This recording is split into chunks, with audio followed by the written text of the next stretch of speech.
um contato direto aqui na Rádio Espaço e sempre agradecer a gentileza com a Rádio Espaço. O ex-ministro, deputado federal Osmar Terra está com a gente aqui na Espaço via telefone. Deputado Osmar Terra, boa noite. Boa noite a todos os ouvintes aí. Sempre é um prazer aí falar na Rádio Espaço. Deputado, vamos colocar a conversa em dia também, não roubar muito o seu tempo aí, até para nos orientar. A gente teve o privilégio de ouvir o senhor já há mais de um mês atrás e chegando hoje, 449 mortos em 24 horas, passando de 5.400 no Brasil, mais de 78 mil casos confirmados. Estava na sua projeção, algo superou, algo o senhor muda de alguma posição? Por favor, deputado. Não, eu desde o começo estou dizendo que essa fase é a fase de que cresce muito o número de casos, até porque estão sendo feitos mais testes, né? Então os casos novos, eles estão tendo mais, estão aparecendo mais, estava subnotificado. Nós estamos com menos casos novos do que na realidade existem, né? Casos assim, de pessoas com sintomas, com sinais e que davam positivos, né? Tinha pouco teste. Agora estão sendo oferecidos mais testes, então vai aumentar o número de casos notificados. Não quer dizer que aumentou o número de doentes na sociedade, aumentou só a notificação. A questão dos óbitos, cada morte é uma tragédia, né? Eu não estou minimizando, nem vou minimizar. Para mim a vida não tem preço. Agora, eu sei que a epidemia causa esse dano, né? E é um retrato, esse número que a gente tem hoje é um retrato de 14 dias atrás. Que normalmente a pessoa, para evoluir, chegar em estado grave, até morrer de coronavírus, ela passa pelo menos 2 a 3 semanas no hospital. Ela interna, passa 2 a 3 semanas no hospital. Nós estamos chegando no pico da curva, nós estamos no pico agora, né? Nós devemos estar... O dado que dá para ver, para medir se nós estamos melhorando, diminuindo o número de casos ou não é a notificação, porque a notificação estava subestimada. Nem é os óbitos, porque os óbitos refletem uma realidade de 15 dias atrás. É o número de internações diárias no hospital, não na UTI, na enfermaria. Esse volume de internações é que dá uma ideia se está aumentando ou está diminuindo, né? E nós temos os dados do Ministério da Saúde que tem diminuído. Nas últimas 3 semanas tem começado a cair o número de casos de internações em internações normais, que a pessoa fica lá 5 dias, 8 dias e vai embora para casa, né? Esse tipo de internação que hoje é a medida mais exata que a gente tem, se está aumentando ou está diminuindo o número de casos, na verdade, né? Então isso está, pela curva do Ministério, está diminuindo. Eu acho que nós estamos bem no período do pico agora, né? Todos os países, nesse mesmo prazo, todos os países da Europa, a China, a Coreia do Sul, todos fizeram a curva nesse período que nós estamos agora. Todos começaram a cair o número de casos. Então nós devemos estar. O Rio Grande do Sul começou a cair antes. O Rio Grande do Sul começou a cair na primeira semana de abril, né? É bom que se diga isso também, né? O Rio Grande do Sul tem tido uma queda. Alguns surtos pequenos estão ocorrendo em alguns lugares, por exemplo, em alguns frigoríficos, né? Na região do Vale do Taquari, um pouco lá na região de Passo Fundo, ocorreu no asilo de idosos, né? Mas são coisas bem localizadas, né? Não significa uma evolução maior do caso. O Rio Grande do Sul teve pouca circulação do vírus. Mesmo hoje, com a pesquisa que foi apresentada pela Universidade de Pelotas, dá para ter uma ideia que o número é muito pequeno, é 0,15. Esse contato caiu? Um pouco, né? Não, só me repete a última frase, que caiu a ligação, o contato foi rompido. O número de casos, a Universidade de Pelotas fez uma pesquisa, um inquérito sorológico, aleatório, assim, na população toda, para ter uma ideia de quantas pessoas tinham entrado em contato com o vírus. Isso dá uma ideia da circulação do vírus. E deu 0,15, né? 0,15% da população teve em contato com o vírus. Significa que o vírus circulou pouco. Nós temos uma população de 11 milhões de habitantes, né? Então, o vírus circulou pouco. A maioria dos municípios não teve nenhum caso de vírus, né, detectado, não teve nenhum diagnóstico. Tem municípios como a Frederico, eu já falei, Frederico abriu um pronto-socorro só para o coronavírus, o hospital de campanha ficou 45 dias sem ter um caso, fechou agora, porque não tem razão de manter aberto, né? Então o Rio Grande do Sul não é por causa das medidas de contenção, nem as medidas de confinamento, que teve pouco caso, é porque não teve mesmo, o vírus não circulou. O vírus, em 2009, o Rio Grande do Sul foi o lugar que o vírus mais circulou, o H1N1. Porque ele entrou pelo Rio Grande do Sul. Dessa vez não, ele entrou por São Paulo, Rio, Fortaleza, Manaus, né, Recife, são 5 cidades onde teve a entrada maior do vírus. E só para ter uma ideia, Fortaleza sozinha tem mais casos, ele tem o dobro de casos que o Rio Grande do Sul, Santa Catarina e o Paraná juntos, né?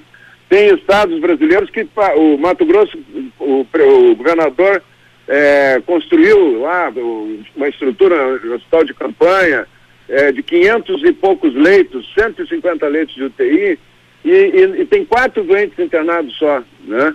O Tocantins tem 50 casos e tem 2 óbitos, infelizmente teve, mas 2 óbitos, né?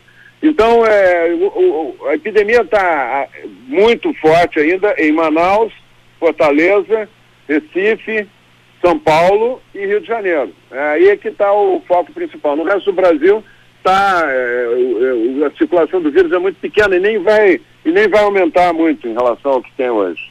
Deputado Osmar Terra, a questão, digamos, do pico, que de repente está essa semana ou na próxima, ou essa e a semana que vem. Eu acho que nós estamos no pico. O pico foi essa semana já. Agora, eu não posso precisar o dia, porque tá esse resultado das internações hospitalares, que é o mais fiel, que dá a ideia melhor do pico, esse resultado ele não sai com rapidez, ele depende de ter um levantamento de todos os municípios do Brasil, de juntar esses dados todos e publicar.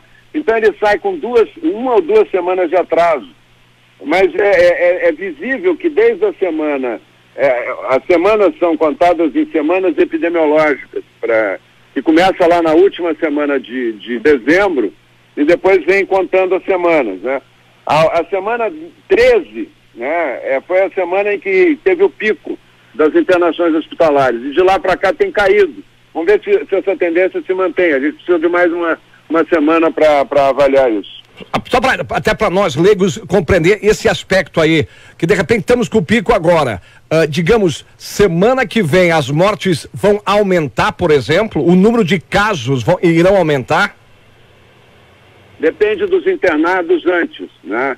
14 dias antes. Tu pode terminar a epidemia, não ter mais caso, e ainda continuar aparecendo, tendo pessoas que morrem.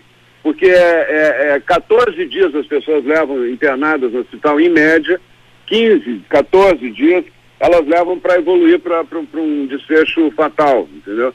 Os casos que evoluem, né? Então, a morte, computar os óbitos não dá não dá um dado atual, ele dá um dado é um retrato do passado, de 14 dias atrás. Uma frase: o isolamento social não tem ajudado a segurar o aumento explosivo de pacientes de Covid-19. A quarentena está quebrando o país. O senhor reafirma? Claro, é só olhar.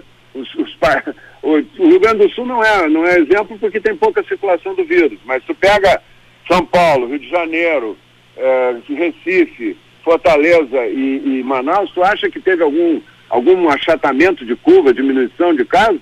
Subiu que nem um foguete.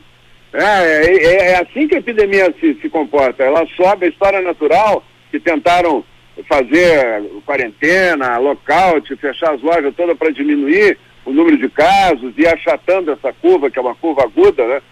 Não achataram nada, a curva tá subindo que nem um foguete. Eu publiquei, inclusive, no Twitter, eu publiquei as curvas, a curva oficial do Ministério da Saúde e a curva da Universidade de Singapura. A Universidade de Singapura fez uma projeção de quando é que começa, termina a epidemia de todos os países, ela não fez só do Brasil.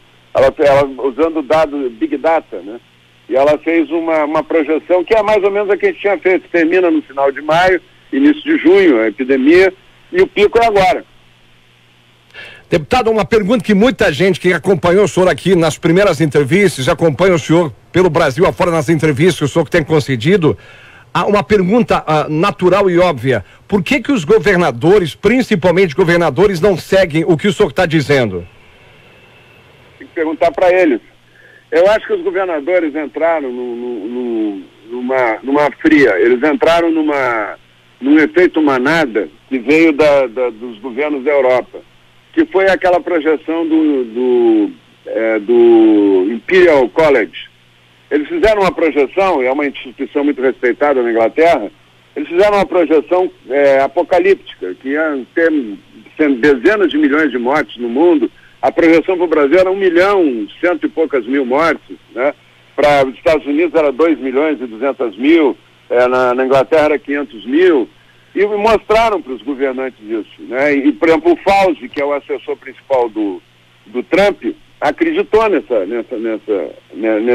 cálculo que eles fizeram. Depois a Universidade de Oxford, a Universidade de Nova York, todos provaram que as premissas estavam erradas desse cálculo que eles fizeram. Mas eles fizeram esse cálculo, né? E fizeram assim uma projeção apocalíptica. Então os governantes, tu imagina um primeiro-ministro da Inglaterra, ou o primeiro-ministro, o presidente da França, o próprio Trump, colocam diante dele: se tu não fechar tudo, não trancar tudo, não confinar as pessoas todas em casa, vai morrer 2 milhões e 200 mil. Se tu fizer tudo isso, vai morrer 250 mil, 300 mil. O que tu faz? Tu vai pagar para ver? Tu é o presidente do país? A tendência é não pagar para ver, é fechar tudo, é mostrar que está preocupado, né? A própria população assustada, a população brasileira está em pânico.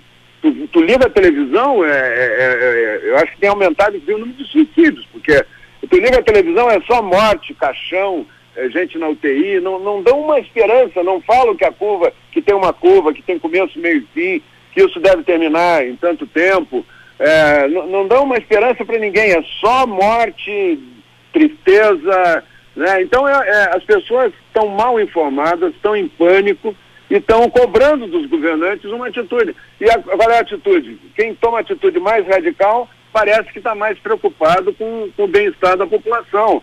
Então, está dando ibope. Tu acha que enquanto todos os governadores têm acompanhamento diário da popularidade deles. Então, eles fazendo todas essas medidas, mesmo que não funcione, que não tenha efeito nenhum, está dando ibope. Quando o presidente Bolsonaro faz o discurso que isso aí não adianta nada, e que nós temos que proteger o grupo de risco, nós temos que manter as atividades econômicas mínimas necessárias para a economia andar e tal, não aumenta o número de óbitos, não aumenta as mortes, não aumenta o número de pessoas internadas. Quando o presidente fala isso, muita gente acha que, mas o presidente não está preocupado comigo, As pessoas não sabem que dentro de casa elas estão sendo mais contaminadas do que fora de casa. Agora ficou pronto um trabalho da Universidade de Hong Kong, que pegou ali 120 cidades em volta de Wuhan, e fez pegou os surtos de 3 casos que surgem, numa família surgem 3 casos ou mais. Aí pegaram esses surtos, todos de 3 casos para cima, e fizeram uma investigação, e a conclusão foi surpreendente. 80% das pessoas desses surtos foram pessoas contaminadas dentro de casa, não foi no ônibus, não foi na rua, não foi no lugar de trabalho, não foi no supermercado que o cara foi comprar comida, não, foi em casa. Porque o vírus o vírus ele circula muito antes de ter a epidemia até, de epidemia ser reconhecida, ela já está acontecendo muito antes de ser reconhecida. E ele circula pelos portadores assintomáticos, as pessoas que não sentem nada. 90%, mais de 90% dos portadores de vírus que transmitem para os outros são pessoas que aparentemente não têm nada. Se todo mundo tivesse febre e tosse, seria fácil localizar, isolar e acabar com a epidemia em 1 semana, 2. A dificuldade de acabar com a epidemia dessa é que 90% das pessoas, dos portadores de vírus, não sentem nada e não aparentam estar com vírus, né? Então, o menino que é fechado em casa, como aconteceu na Itália, fecharam toda a Itália, dia 9 de março, fecharam todo mundo em casa, estado de sítio, exército na rua, a pessoa para sair de casa tinha que ter uma autorização especial do exército, então todo mundo trancado em casa. O que aconteceu? Aumentou o número de casos. Era para ter diminuído, né? Se as pessoas não estão indo na loja, não estão trabalhando, não estão saindo de casa, tinha que ter diminuído o número de casos. Aumentou, triplicou o número de casos novos por dia. Foi um boom na Espanha a mesma coisa, na França a mesma coisa, na Inglaterra a mesma coisa, nos Estados Unidos a mesma coisa. Os Estados Unidos estavam indo numa quantidade, eles não estavam fazendo a quarentena radical. Quando eles fecharam a quarentena radical, explodiu, principalmente em Nova York, explodiu o número de casos. Isso tudo é em quarentena, minha gente. O que está acontecendo em São Paulo é numa quarentena que as pessoas não podem nem andar na rua. Quem sentar no banco de praça vai preso. Não é no regime da Coreia. A Coreia, a própria China não fechou tudo, só fechou ali a província de Hubei por 76 dias, depois abriu. A Singapura, Taiwan, não fecharam nada, não tem um mínimo muito pequeno de óbitos, e tem e toda a atividade continuou, escola, lojas, continua funcionando, né? Então não houve, os países que trataram isso com racionalidade, sem essa coisa de criar pânico e pegar carona no medo, na decisão política, foram os países que tiveram o melhor resultado. A Europa foi um desastre. O resultado da Europa com o lockdown, com a quarentena, foi um fiasco. E os países da Ásia mostraram um caminho. A Coreia, o caminho que nós temos que seguir é o da Coreia, não é o da Itália, né? É óbvio isso. Deputado, deixa eu encerrar 2, 3 perguntas rápidas. Manter os estudantes, desde a criançada até os universitários em casa, é erro nesse momento? Claro que é erro. Desde o começo foi erro. Isso não tem comprovação científica nenhuma de que diminui o número de casos. As crianças ficando em casa. Primeiro, as crianças podem ser portadores assintomáticos, mas elas não vão para o hospital. Não tem nenhum caso de criança internada na Itália, na Europa, não tem. Nem de adolescentes, a não ser que eles tenham algum outro problema de saúde, né? Mas se eles forem sadios, eles não, mesmo que eles tenham contato, eles vão ser portadores assintomáticos do vírus. Eles não vão transmitir, eles não vão ser hospitalizados, não vão pegar doença grave nem nada. Então, essa turma tinha que estar estudando, meu amigo. Tinha que estar na escola, e o professor orientando como fazer medidas de higiene, como proteger eles, serem cuidadosos com os idosos em casa, não se aproximar dos idosos. As pessoas que cuidam dos idosos têm que ser testadas. As pessoas que cuidam de asilo, eu quero fazer esse apelo aí mais uma vez em Farroupilha para a região, o asilo de idosos é o maior risco que tem em qualquer comunidade. O asilo todo mundo que trabalha no asilo tem que fazer teste, se tem vírus ou não tem o vírus. Se tem o vírus tem que sair, ficar 14 dias em casa e depois volta, ficar isolado 14 dias em casa. Né? As pessoas que cuidam de idosos em casa, o ideal é que sejam testadas também. Ou que tomem muito cuidado porque podem ser portadores assintomáticos, só que quando eles passam o vírus para o vovô e para a vovó, o vovô e a vovó vão para o hospital, né? Então, tem que ter um manejo muito cuidadoso do idoso, da pessoa que tem doença crônica, dos deficientes, em relação às pessoas que cuidam. Quanto mais gente estiver trabalhando na rua, tomando os cuidados, usando máscara, lavando as mãos toda hora, guardando distância, usando proteção adequada, quanto mais gente estiver fora de casa, é melhor para quem fica em casa, porque tem menos risco de contágio. Hoje está se fazendo o contrário, está se enfiando todo mundo dentro de casa e os portadores assintomáticos estão contaminando os que não são assintomáticos. Por isso que está explodindo, com quarentena e tudo, está explodindo a epidemia em São Paulo, no Rio, em Fortaleza. Por causa a quarentena ajuda a piorar a situação. Mas o senhor não concorda que, por exemplo, quem está nos ouvindo agora vai assistir os telejornais ou abre qualquer portal de notícias nesse momento? Brasil registra 440 novas mortes por Covid em 24 horas, e total chega a 5.466 óbitos. Não deixa apavorado e aí fica com medo e quer ficar em casa? Eu vou te dizer uma coisa, eu não subestimo nenhuma morte. Tu pega o Registro Nacional de Óbitos nos cartórios, tu vai ver uma coisa muito curiosa. O número de mortes nesse período, inclusive por infecção respiratória, em 2019, foi maior do que está sendo em 2020. Né? Na verdade, o vírus pandêmico, ele substitui o outro vírus nas infecções respiratórias. Tu podia ter uma pneumonia por influenza, né? E até se tu tem 90 anos, enfim, foi uma pessoa mais frágil, tu pode evoluir para o óbito, né? Com o vírus da influenza. Como o vírus pandêmico está mais espalhado, ele chega primeiro nas pessoas. É interessante porque só tem diminuição em relação a 2020 nos 5 lugares onde está tendo epidemia mais forte. No resto do Brasil, o número de óbitos de 2019 é maior, registro de óbitos, em cartório de registro de óbitos. O número de óbitos é maior do que o de 2020. Então, no global as gripes, as infecções respiratórias, as síndromes respiratórias agudas graves, elas têm uma letalidade alta. Nos Estados Unidos foi 40 mil ano passado. Agora superou, o Covid superou em 10 mil, está com 50 e poucos mil. Mas ano passado foram 40 mil óbitos, né? Então esse pânico que as pessoas estão é muito mais pela televisão do que pelos números reais. É que tem risco? Tem. É uma doença séria? É. Mas se tu tomar todos os cuidados e proteger o grupo de risco, dificilmente vai ter um problema grave na tua família, nas pessoas que tu convive. É só tomar as medidas, tem que ter um protocolo de medidas, de cuidados, de higienização, de lavar as mãos toda hora, os lugares que tu toca estarem toda hora passar uma água e sabão, não entrar com sapato para dentro de casa, usar máscara. Usar máscara é uma coisa interessante, né? E no lugar de trabalho, ou tu acha que tu tá protegido quando tu vai no supermercado? Se o supermercado está imunizado, tu entra no supermercado, não acontece nada, não tem vírus no supermercado.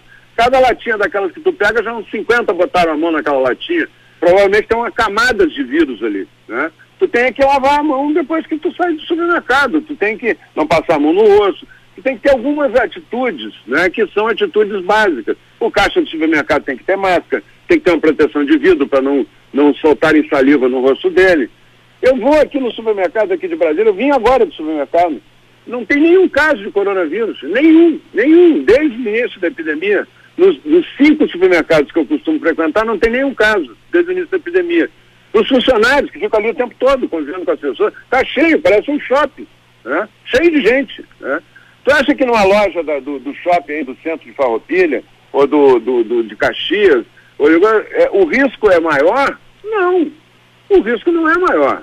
É só a balconista tá toda hora passando álcool gel, tá com máscara, tá com a proteção, guardar a distância, né? Tu lavar a mão quando entra, passar álcool gel quando sai.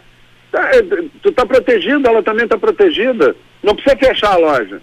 Não precisa quebrar a economia. É isso que eu estou dizendo. E não é por causa da economia. Se me provassem que isso salvava mais vidas, por exemplo, se tivesse achatado toda essa quarentena que fizeram, tivesse diminuído muitos casos, achatado a tal da curva, o perigo era jogá-la para o inverno, né? Jogar lá para frente. Mas vamos supor que tivesse resolvido. Eu, por mim, podia quebrar a economia. Eu não tô preocupado. Não é uma preocupação principal. Minha preocupação principal é a vida. Eu escolhi ser médico. Eu faço saúde pública porque foi a maneira que eu encontrei de salvar mais vidas. Entendeu? Então, a minha preocupação é a vida, não é a economia. Agora, quebrar a economia sem ter nenhum resultado para preservar vidas é de uma ignorância extrema, porque é uma construção teórica do Instituto Inglês que está regendo o que o Eduardo Leite está fazendo no Rio Grande do Sul. É um absurdo isso. E uma construção teórica completamente fora da realidade. Sabe qual é a proposta deles de quarentena? Que sensibilizou os chefes de Estado da Europa e os nossos aqui foram feito manada, né? Sabe qual é a proposta? É de 5 meses a 18 meses de quarentena. Está escrito, eu tenho os documentos do Imperial College. De 5 a 18 meses. 18 meses é para dar tempo de fazer a vacina. Ora, tu imagina ficar 18 meses, tu não fechado em casa, morre de fome, não morre do vírus, né? E outra coisa, vamos falar claro aqui para todo mundo, que todo mundo nos ouça, eu já disse isso outras vezes, vou repetir. Essa quarentena é para classe média alta e para rico, porque esse tem geladeira cheia e tem dinheiro no banco. Agora, a grande maioria da população está passando fome, está numa situação dramática. Se não fosse esses R$600 que o presidente Bolsonaro propôs para o Congresso e aprovou, agora durante 3 meses, aí as pessoas terem pelo menos uma ajuda de custo, se não fosse isso, as pessoas estavam na absoluta miséria, na desnutrição máxima. Estariam até invadindo supermercados aí, entendeu? Porque não tem, o povo está sofrendo como nunca, é um sofrimento atroz. Um sujeito que tem trabalho informal, uma diarista, ela tem uma renda lá, sei lá, R$2.000, R$3.000 por mês. ela tem uma família grande, ela mantém a família com aquilo. Hoje ela não tem nada.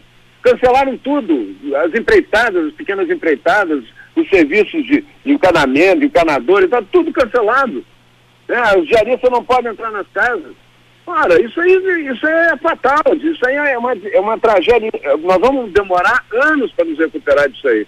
Inclusive porque a arrecadação cai, o desemprego aumentou muito, vai praticamente dobrar o desemprego no Brasil, e vai ter falta de dinheiro. Onde é que vai sair o dinheiro para pagar o SUS, o Sistema Único de Saúde? De onde é que vai sair? Sai das empresas, sai das pessoas que têm salário, sai das pessoas que estão trabalhando. Não tendo trabalho, não está tendo tudo parado, vai faltar dinheiro para tratar câncer, vai faltar dinheiro para tratar coração, infarto. Vai morrer muito mais gente por falta de atendimento daqui a 2, 3 meses do que agora em relação ao coronavírus. E eu quero mais uma vez tranquilizar o pessoal, os gaúchos. O Rio Grande do Sul, o vírus não está circulando em quantidade suficiente para fazer uma grande epidemia. A Santa Casa hoje teve o último caso de alta, não tem ninguém internado na Santa Casa, né, na enfermaria. E na UTI, todas as UTIs do Rio Grande do Sul juntas têm 70 casos internados. 1.700 leitos têm 70 casos. Então o Rio Grande do Sul não é um lugar onde a epidemia está grave, nem vai ficar grave, né? Se tivesse grave e se tivesse empurrado esse pico da epidemia para o inverno, aí nós íamos ter um problema muito sério. Se acontecesse tudo que o discurso do governador fala, né? Não vai acontecer isso. Então, nós vamos ter, em termos de óbitos no Rio Grande do Sul, pode ter mais, pode ter o dobro até dos óbitos que tiveram agora. Infelizmente, a epidemia é assim, mas não vai passar do número de pessoas que normalmente vão a óbito, não resistem às infecções de inverno, principalmente os idosos. Aí no Rio Grande do Sul tem um número determinado de pessoas que no inverno não resistem, pegam infecção, pessoas muito idosas, pessoas que têm as defesas muito baixas. E essas pessoas, todo inverno é assim, tem uma estatística de inverno. Pois vai ter menos mortes de coronavírus do que dessas doenças, dessas infecções respiratórias de inverno. Então não há motivo para pânico, não há motivo para as pessoas não quererem botar o nariz para fora de casa, achando que o vírus está lá fora. O vírus já está dentro de casa. O vírus está nas pessoas que tu menos desconfia, que são portadores e não sabem, né? Então as pessoas, é importante entender a lógica. E o pico da curva é agora. O fim dessa epidemia vai ser na última semana de maio, primeira semana de junho, ela vai terminar, né? Não sou eu que só estou dizendo, todo mundo que faz estudos de projeção com Big Data, juntando todos os casos de epidemias que ocorreram no mundo nos últimos 100 anos, fazendo todos esses cálculos, mostra, a Universidade de Singapura tem, agora é só procurar no site da Universidade de Singapura, os Covid-19, a projeção que eles fazem. Eles fizeram para cada país a projeção. E a projeção deles, que foi publicada essa semana, bate exatamente com o que eu estou falando. Porque eu também fiz eu estudei todas as curvas, a curva de Wuhan, na China, né? Então é isso que está acontecendo. Por que o Brasil teve mais casos? Tu pode ver que todos os países que estão na linha do Equador, para baixo, um pouco para baixo, um pouco para cima, tiveram muito poucos casos. A África, pelo menos, não tem epidemia. A América Central não tem epidemia, né?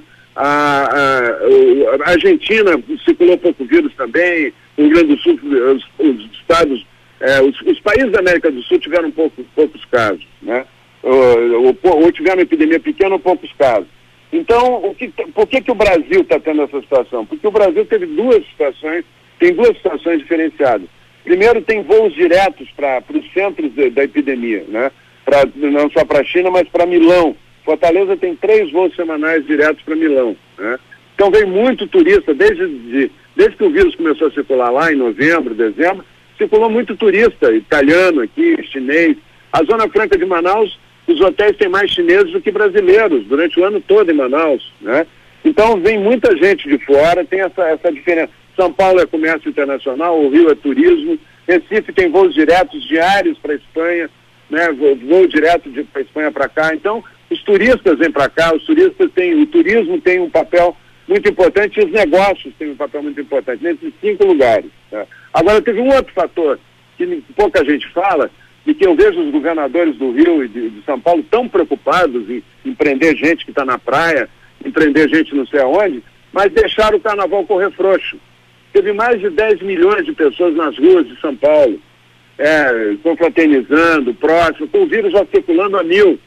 Mais de, acho que 6 ou 8 milhões de pessoas no Rio de Janeiro, com o vírus circulando a 1000, com turistas de todo lugar do mundo. Isso aí foi um fator fundamental para explodir a epidemia lá, para ter esse número elevado de casos. Por isso que o Brasil está tendo mais casos do que a média. Os países que estão na mesma linha do Equador não tem quase casos. Praticamente tem. A Etiópia tem 50 casos desde o início da epidemia, tem 120 milhões de habitantes. A Nigéria, que tem a população do Brasil, acho que tem 100 casos. Então, porque a temperatura ajuda, a temperatura diminui o risco da rapidez do contágio do vírus. Ela diminui a velocidade de contágio do vírus. Ok, deputado. Sim. Não, só para a gente até encaminhar o encerramento aqui, tem muita pergunta, vamos deixar para uma próxima também, mas a questão que o pessoal pergunta, se a situação está dessa forma agora, quando o inverno chegar aqui na Serra Gaúcha, aqui no Rio Grande do Sul, qual é a tendência? A tendência é a epidemia no Rio Grande do Sul terminar antes do fim de maio. Como é um pico, o momento de maior número de casos passou, a tendência da curva é diminuir o número de casos, a não ser que tenha esses surtos localizados, principalmente em frigoríficos, Então, o frigorífico, as pessoas trabalham juntas, numa temperatura muito baixa, Então, embora usem máscara e tal, tem um risco maior. A solução para isso, que eu quero dar para o prefeito aí, para os empresários que estão me ouvindo, é toda empresa que tiver muito funcionário trabalhando junto, e principalmente frigoríficos, tem que testar todo mundo, Tem que fazer a cada 10 dias, dar uma testada geral, fazer teste em cada funcionário, para localizar os portadores assintomáticos, aqueles que não estão sentindo nada, mas que estão transmitindo o vírus. E aí isola aquele grupo, o grupo que trabalhou junto, o grupo que está com o vírus, fica 14 dias isolado, depois pode voltar para o trabalho normal, Eles não vão sentir nada, eles vão apenas ficar em casa, Então isso ajuda, foi o que a Coreia fez, a Coreia ia atrás de onde a pessoa passou, quem eram os amigos dela, quem é que ela conviveu nos últimos 14 dias, e em tudo que é lugar que ela andou, e pegavam todo mundo e testavam. E aí viam se tinha mais algum caso ou não, isolavam. A Coreia saiu o melhor resultado do mundo, porque ela agiu com ciência, ela agiu testando e protegendo o grupo de risco, super protegendo o grupo de risco, os idosos, os doentes crônicos. É isso que nós temos que fazer. Farroupilha, como o prefeito já foi um dos primeiros a tomar a iniciativa de reabrir, de ter atividade normal, ou pelo menos próximo do que a gente imagina que seja o normal, ele pode hoje fazer um piloto disso, ter essa iniciativa. Eu posso até, se quiser conversar, se o secretário de saúde quiser conversar comigo, eu estou à disposição também para ajudar, a dar sugestões como trabalhar isso. E os empresários ajudar testando os seus funcionários.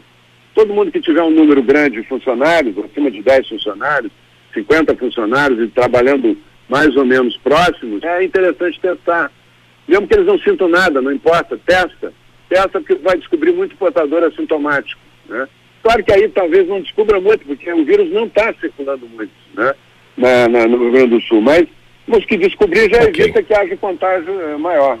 Deputado, muito obrigado, em nome aqui da Rádio Espaço, uma repercussão grande, concordando não, mas a gente gostaria de continuar mantendo esse contato para ir informando. Muito obrigado, uma boa noite. Eu é que agradeço, um grande abraço aí para todos. Deputado Osmar Terra, direto de Brasília, 6h44. Só agradecer os ouvintes aqui, muita gente opinando, muita gente discordando, enfim. Depois a gente faz um registro também. 6h44, procurando tingimentos, a Flatex Tinturaria de Fios e Aviamentos Têxteis está à sua disposição. Flatex Tinturaria de Fios e Aviamentos, ligue 3261-6302, Flatex Tinturaria de Fios e Aviamentos. Uma palhinha rápida, Fabiano Piccoli chegou primeiro, rapidinho, Fabiano, a gente vai dar uma acelerada nas entrevistas aqui, porque também são assuntos importantes para a população tomar conhecimento.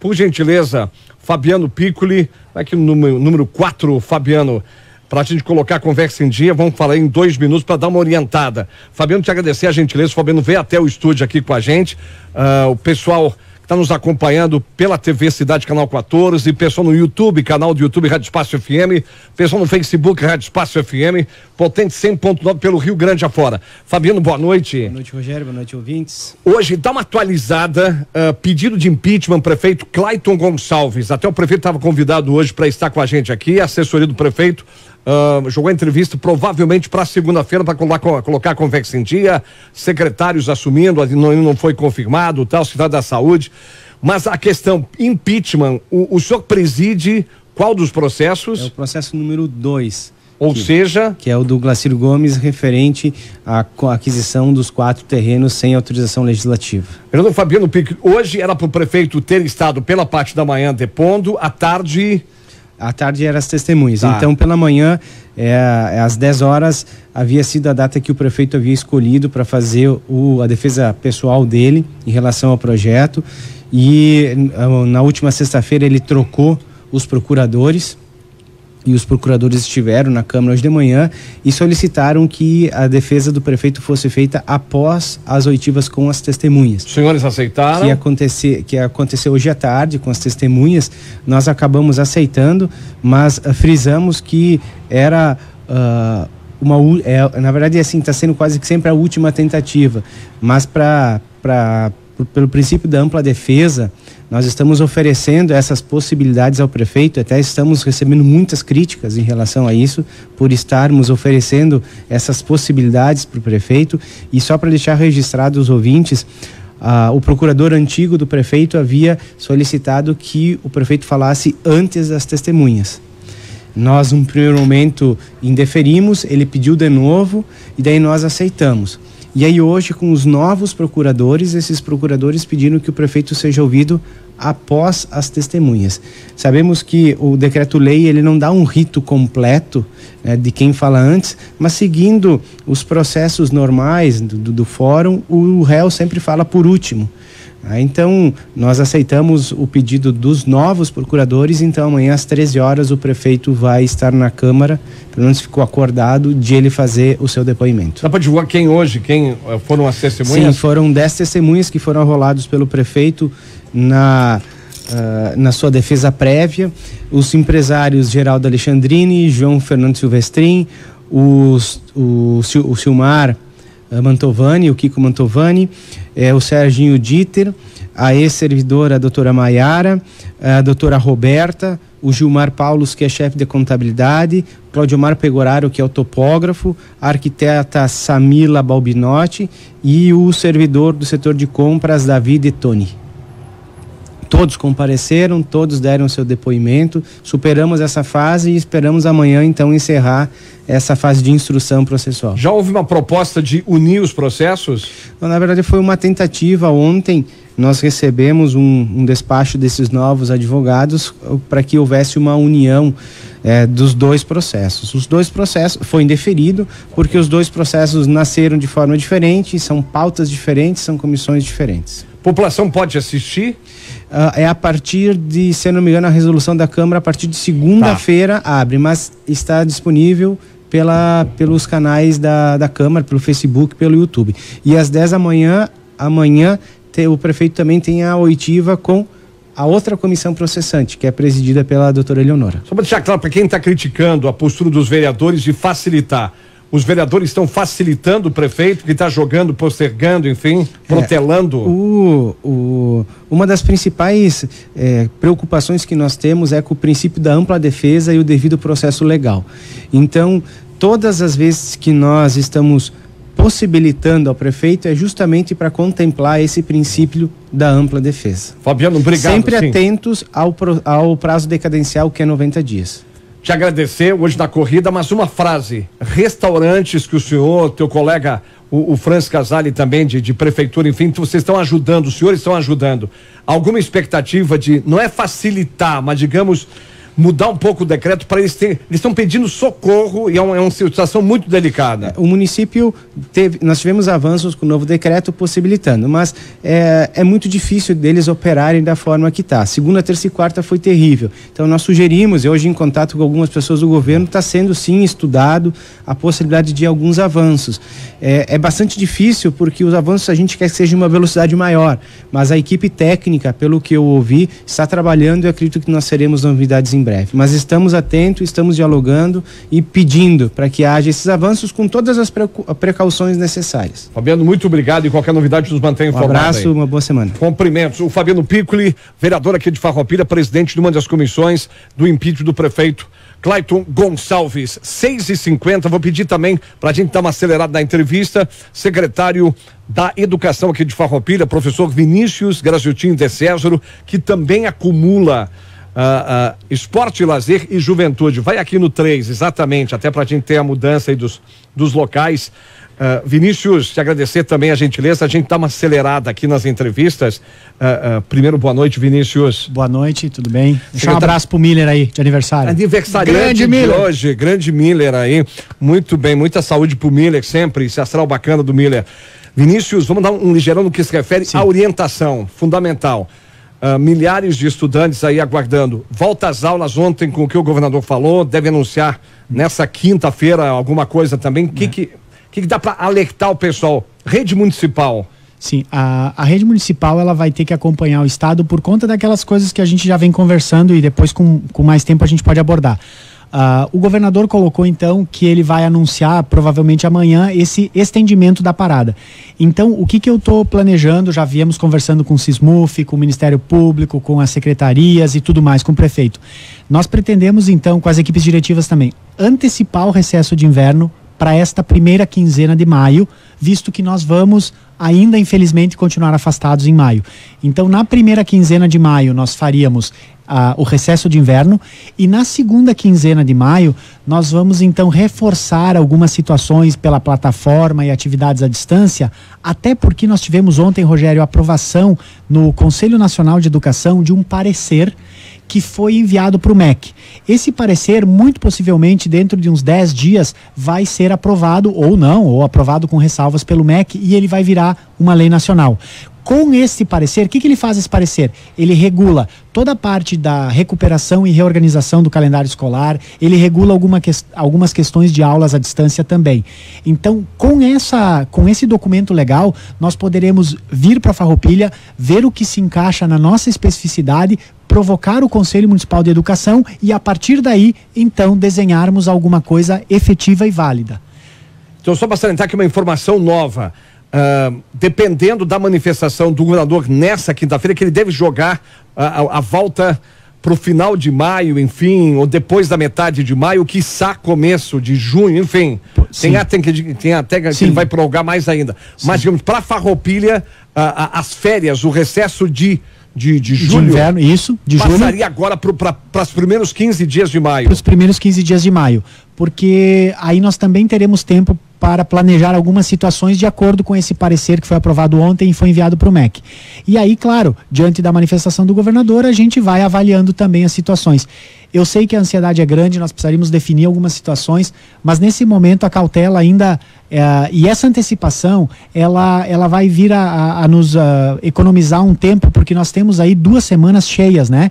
E também nesse tempo, as equipes diretivas e nós da Secretaria estaremos trabalhando full time para tentar minimizar os impactos. A moçada da rede municipal, da criançada até o pessoal do 9º ano, algumas escolas estão com atividades já para adiantar ou não é permitido? Sim, na verdade assim, a gente não obriga e também não proíbe, né, Rogério? O que a gente não pode hoje, nesse momento, é dizer que essas atividades vão valer como recuperação. Porém, nós temos tido essa resposta altruísta da rede, que mesmo aquelas escolas, mesmo algumas, a própria secretaria através da plataforma, quando a gente bolou a plataforma foi para isso, independente se isso vai ter validade ou não. A gente se preocupa com o déficit de aprendizado que essas crianças e adolescentes podem ter. Então a plataforma e algumas escolas que já tinham enviado alguns materiais fizeram no intuito de minimizar o impacto da parada.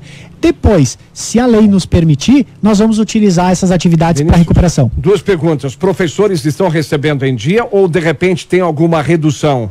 Sim, via de regra estão recebendo. Tem algumas questões jurídicas que estão sendo discutidas, como alguma coisa de difícil acesso, talvez algumas horas suplementares de alguns outros professores, mas bem pontual. Mas na grande maioria, sim, até porque eles vão precisar recuperar essas aulas e também estão nos ajudando no planejamento dessas atividades. O senhor também está envolvido, além de presidir o Condica, o Juventude, Esporte e Lazer, kart e clube, o pessoal pede uma força aí. Sim, pediu, a gente fez um pedido para o comitê e o comitê coronavírus então autorizou a manutenção da pista, a retirada de alguns equipamentos lá de dentro, mas ainda andar não foi permitido. Então nós estamos trabalhando com isso também. Qual é o recado para os professores, teus colegas, nesse período que não estão ministrando aula, se aperfeiçoar, correr atrás, estudar? Sim, exato. Além de cuidar também dos seus, né, da sua saúde, a gente tem pedido que a gente fique bastante atento a todas as legislações.